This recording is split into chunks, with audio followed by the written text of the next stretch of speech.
नमस्कार प्यारे साथियों, आज हम हिंदी साहित्य की एक और नई वीडियो लेकर आपके सामने उपस्थित हैं, जिसमें हम पढ़ेंगे द्विवेदी युग के बारे में। इससे पहले जो हम आधुनिक काल के भारतेंदु युग के बारे में पढ़ चुके हैं, जिसमें हमने जो है भारतेंदु हरिश्चंद्र, बद्रीनारायण चौधरी, प्रताप नारायण मिश्र के बारे में पढ़ चुका है। जो भारतेंदु हरिश्चंद्र के इम्पोर्टेंट क्या थे, भारतेंदु युग के क्या थे, इम्पोर्टेंट रचनाकार थे।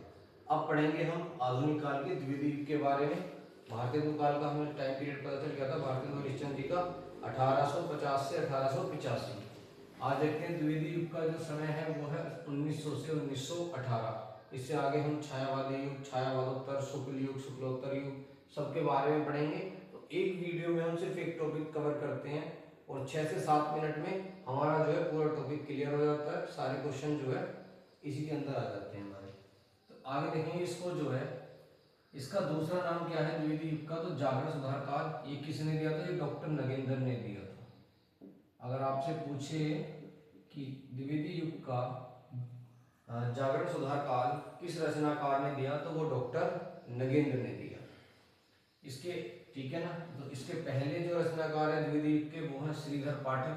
इनकी रचनाएं हैं गुणवंत हेमंत, कश्मीर सुषमा, वनाटक और भ्रमर गीत। इनकी भ्रमर गीत जो है ये मोस्ट इंपोर्टेंट है। भ्रमर गीत के बारे में पूछा जाता है कि भ्रमर गीत जो है वो किस कवि की रचना है या किस युग की रचना है। तो भ्रमर गीत किस युग की रचना है? द्विवेदी युग की। और रचनाकार का नाम पूछेगा तो श्रीधर पाठक, हमें ये बताना है। आगे है महावीर प्रसाद द्विवेदी जी। ये वेरी इंपॉर्टेंट है, वेरी मोस्ट इंपॉर्टेंट है। ऐसा कोई क्वेश्चन नहीं है कि द्विवेदी युग से क्वेश्चन पूछा जाए और महावीर प्रसाद द्विवेदी जी से क्वेश्चन ना आए। इनकी कुछ रचनाएं हैं गंगा लहरी और काव्य मंजूषा, दोनों ही इंपॉर्टेंट है।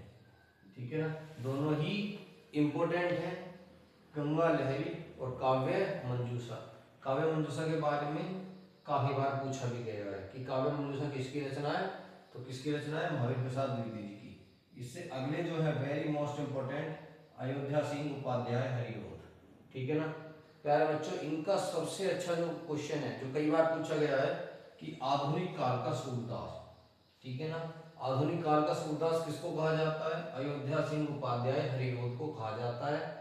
ये क्वेश्चन बहुत बार रिपीट हुआ है प्रतियोगी परीक्षाओं में। वनडे एग्जाम की कोई भी हो जिसमें हिंदी आती हो और हिंदी साहित्य ना आए, ऐसा हो नहीं सकता। तो हिंदी साहित्य से एक क्वेश्चन आता है द्विवेदी युग से कि आधुनिक काल का सूरदास किसको कहा जाता है, तो अयोध्या सिंह उपाध्याय हरिऔध।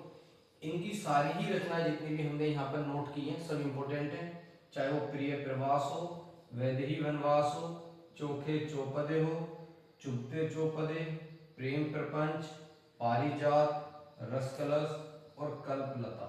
इनकी सारी ही रचनाएं क्या हैं? इंपॉर्टेंट है। लेकिन इनमें से भी अगर आप मोस्ट इंपोर्टेंट देखोगे तो प्रिय प्रवास, वैदेही वनवास, रसकलश और कल्पलता और पारिजात, ये इनकी मोस्ट इंपोर्टेंट 5 रचनाएं हो जाएंगी। इनको भी याद कर लेंगे तो आपका क्वेश्चन मोस्टली कवर हो जाएंगे। प्रिय प्रवास, वैदेही वनवास, पारिजात, कल्पलता और रसकलश। लेकिन इनका ये क्वेश्चन आपको ध्यान रखना है कि आधुनिक काल का सूरदास किसको कहा जाता है? अयोध्या सिंह उपाध्याय हरिऔध। ठीक है प्यारे बच्चों, आगे हम देखेंगे द्विवेदी युग के नेक्स्ट वेरी इंपॉर्टेंट रचनाकार मैथिली शरण गुप्त, जिनको क्या कहा जाता है? आधुनिक युग का तुलसीदास।